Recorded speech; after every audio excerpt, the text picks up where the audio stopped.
All right, ladies and gentlemen, welcome back to the program. We're broadcasting from the Marble Palace. And joining us now, we have Jan Morgan is back with us on the program. She's here at the Capitol, standing up for the Second Amendment. Jan, welcome back. Hey, thanks for having me back. It's been an incredible week, to say the least. Very eye-opening. Yeah, things I've witnessed here. I wish every citizen of this state could see what I've seen this week. If they saw it, I feel like they would just revolt. It would be a massive revolt. Yeah, because what I've seen is a whole lot of power plays, a whole lot of deals being made behind closed doors. I've seen a lot of senators standing up for their personal agendas and the agendas of their buddies and the agenda of the governor, rather than representing the people who elected them. Yeah. So we have a lot of misrepresenting representatives here. And honestly, Paul, I was expecting to be here to argue for the Second Amendment against Democrats, not fellow Republicans. And I'm amazed and appalled at what I've seen here. All we're trying to do is get a true campus carry bill passed. This is not rocket science. It's been done in so many other states without a hitch, and it's going well. The record is good. There have been no mass shootings and Wild West shootouts on campuses around the country that have allowed open carry. I mean, not open carry, but campus carry. So I don't really understand what we're fighting against. But I tell you what, I got a good idea yesterday when I saw Governor Asa Hutchinson all cuddling with Moms Demand Action group.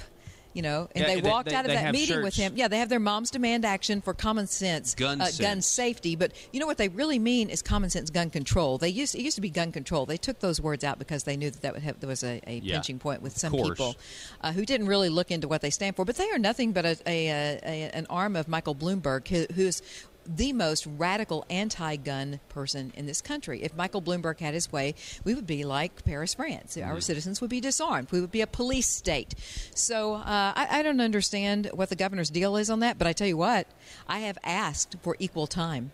I've asked the governor, if you've got time to give your ear to the ladies from Moms Demand Action, then how about giving your ear to moms who demand action for common sense gun rights in this state, for our daughters and our sons on college campuses who at this time are unarmed? So you mentioned that you're fighting Republicans, which is what I feel like I do every day as well, just on like every issue down here. But I support the Second Amendment because I believe in the Constitution, and I believe that the proper role of government is to protect our rights to defend ourselves. But right now, the last 24 hours has been weird because last week on the program, Senator Garner was here, and he said he would support Linda Collins-Smith amendment if they didn't come to another compromise that he liked. So apparently there was some other compromise that he liked more. That's all that behind the closed door stuff I was telling you about. Right. But which has nothing to do with the people. But then you have the NRA. Right. The NRA opposed the idea of more training, and they supported Linda Collins-Smith amendment. Right. And now all of a sudden they don't support Linda Collins-Smith amendment, and they still do, but they support a bill that still has additional regulations and training that they opposed last week. It doesn't make any sense. If you look at the NRA ILA website, they still have their support for Senator Linda Collins-Smith's bill. Okay, good. Campus carry bill, which that's what I'm here for. I'm for Senator Collins' bill because it is a true campus carry bill. It is right along the lines of the Second Amendment, as close as we can get. The only thing that would make it better is if it was true constitutional carry on campus and not concealed carry. But right now, I just don't see what there is to argue about this. This is, adults 21 years and older who have taken the concealed handgun license classes, who've passed the classes, who've passed the marksmanship exams, who've passed the FBI background check. These are adults who are carrying guns. Now, Paul, I can tell you I have talked to some of these senators. I've called them. I'm not talking behind their backs. I've talked to them on the phone. The senators that we're dealing with, Jeremy Hutchinson, Trent Garner. I've talked with these guys. And the excuses that I'm hearing from them they don't make sense. Yeah. It's, we don't think it'll pass. We don't think Senator Collins, why don't you give it a try and let's see. Maybe it would pass if you would support it. What's your problem with it? Well, the problem with it is the governor's not happy with it. I can tell you that. That's the problem. Yeah, it's all about the governor getting something that he's comfortable signing. Which is why I supported Curtis Coleman for governor and not Asa Hutchinson. Yeah, well, which is probably why Asa won't see me. This is not the first time the governor has been in an awkward spot with gun rights. Mm-hmm. He was a spokesperson for the NRA. He was the head of some task force after one of those mass shootings. Mm-hmm. And he went on CNN and said that he supports expanded background checks. Which is a big no-no. And the NRA had to come out and say, no, Asa was just talking for himself. He wasn't talking for us because it made big headlines. So this is not the first time. He's not a Second Amendment governor. It's a low-hanging fruit issue that, he got people to believe, think, he's for the Second Amendment, but he's clearly not. Mm-hmm. He's uncomfortable. He's hearing from all of the university heads, and he's probably hearing from, corporate people as well. And I didn't vote for Walmart. I didn't vote for these university heads are state agency heads, and they're within our regulatory power. That's right. And so I just don't get it. Can I ask you a question? We're talking with Jan Morgan. She's a licensed pistol instructor. You have your shooting range, the gun cave, the gun cave, which I hear is amazing. I've never been, but I'd like to come. Yeah.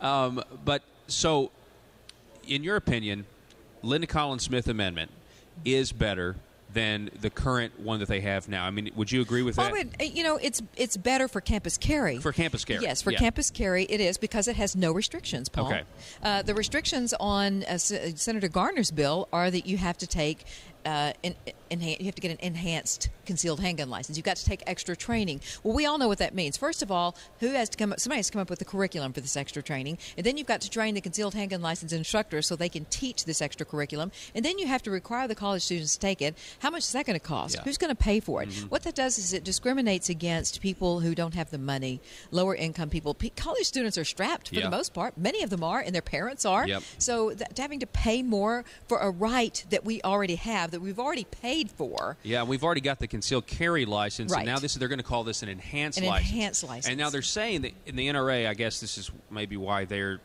okay with this to some extent, is that we'll be able to carry in not just on college campuses, but in other buildings, maybe like this one, but But there are some other bills coming forward. We don't have to accept this restriction on college campus. There are other bills coming forward that will give us these rights in the state capitol and other buildings and the places that we want to carry guns. So yesterday in committee, were you in the Judiciary Committee yesterday? No, I was not. Okay, well, I want you to hear this. Okay. Senator Linda Collins Smith is asking Senator Jim Hendren, who was running the Garner Amendment, basically, why are you wanting more restrictions on the Second Amendment instead of, and this is what it sounded like. Let's see if we can get this pulled up. So armed, and Arkansas would not let her protect herself. So she chose to go to a Texas school. Now that's that she's referencing your my daughter. Yes, yeah. My daughter wanted to go to University of Arkansas, Fayetteville. Yeah. And instead, we had to move her out of state so she could become a Texas resident so she could go to a Texas university, University of Texas, because I am not going to leave my daughter unarmed.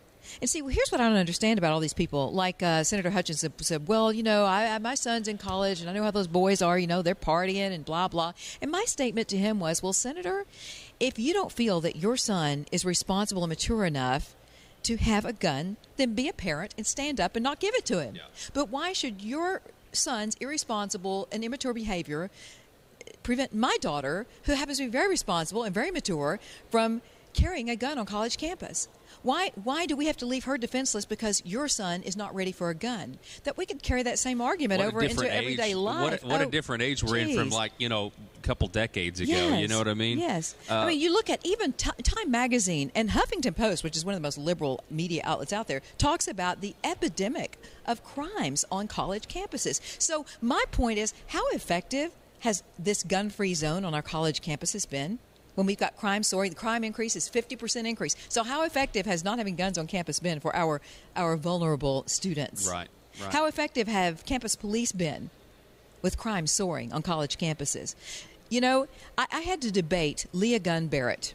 How about this? The representative of Moms Demand Action, her name is Leah Gunn Barrett. I mean, who? Yeah, that's pretty funny. That should be my name. Kind of like the NRA lobbyist being Anthony Roulette. Right, I know. So, but I had to debate her on national TV. And it was an interesting debate because, for once, you had two moms debating each other with college-age daughters rather than two women who are representing organizations that are very opposite ends of the spectrum. Right. And her attitude was she just did not want guns on campus. It made her daughter feel unsafe. She did not want any guns. In fact, she would not let her daughter go to a college where guns were allowed on campus. You know, American Military News came out with an article recently talking about many college students now are choosing their campus based on whether or not they can carry guns. And by and large, it's the students wanting to carry. Yeah. They're looking for universities where they can have a way to defend their lives. So I want to get your response to this. Linda Collins-Smith asking this question of Senator Jim Hendren, both Republicans. So armed, and Arkansas would not let her protect herself. So she chose to go to a Texas school. Why do you want to hinder someone like my little daughter who's an adult now? She has my grandson. She could shoot a gun pregnant, not pregnant, young when she was small, we taught her how. Why do you want her to be treated differently than someone else that's able to, if she's on a college campus, to be able to, be treated differently? Why do you want to hinder her rights? You know, I have to be real careful here because you're talking about something that's a little bit sensitive, I think, to both the guys that you're talking to right here.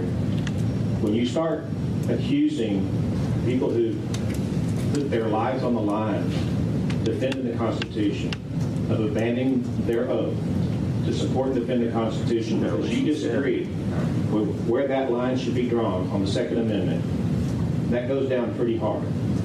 All right. Senator Jim Hendren, when asked why he wants to limit the Second Amendment in this instance on college campuses, he cites his military service and basically is saying he's offended.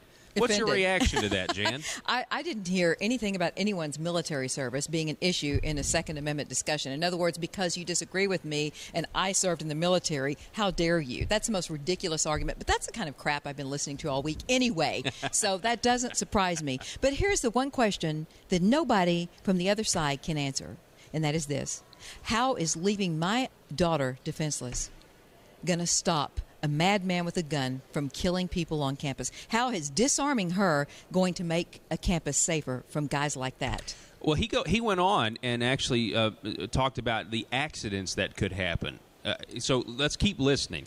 Republican Jim Hendren. The price that people have paid to defend not just the Second Amendment but the entire Constitution. So let me just start by saying my commitment, and I think Senator Garner's commitment, and I know Representative Collins' commitment to the Second Amendment is just as strong as yours is. And the fact is, what we just saw here, your daughter is not going to be protected by a bill that cannot pass.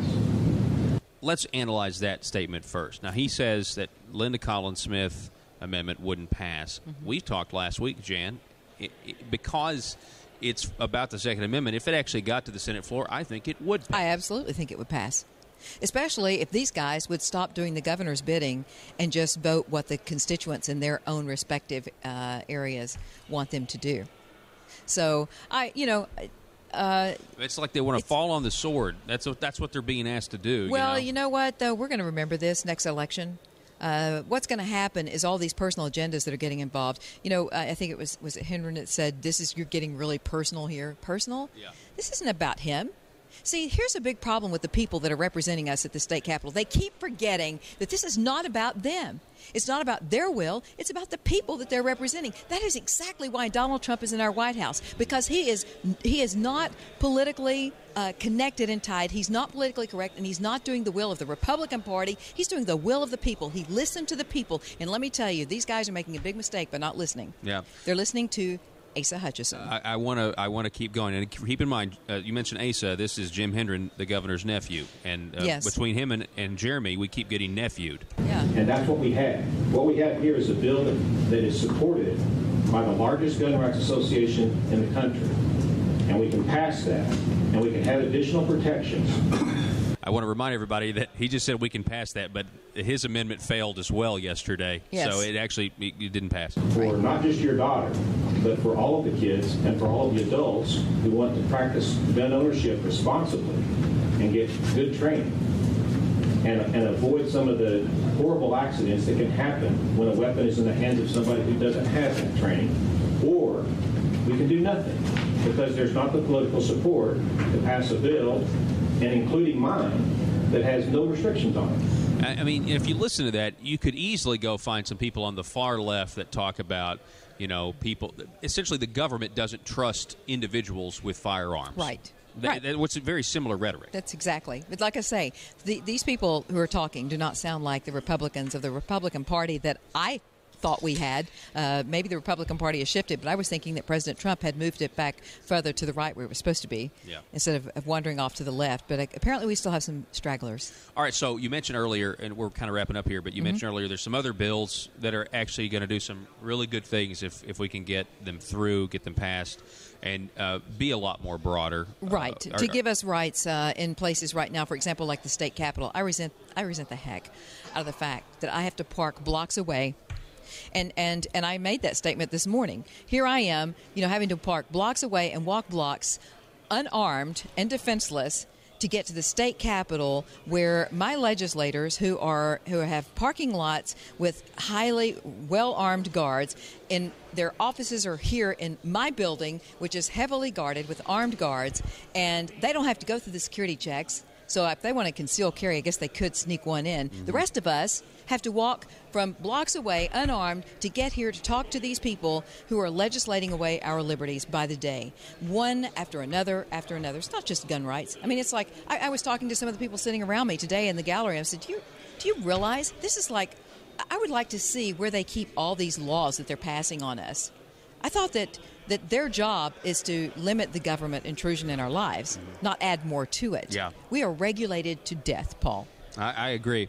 Jen Morgan, I appreciate you stopping by. Absolutely. And hopefully we can continue this. I know you're going to probably still be involved in all of this. Oh, yes. As it I'll be moves back forward. tomorrow. Okay. Hopefully I'm going to have the governor's ear tomorrow. We've asked for it.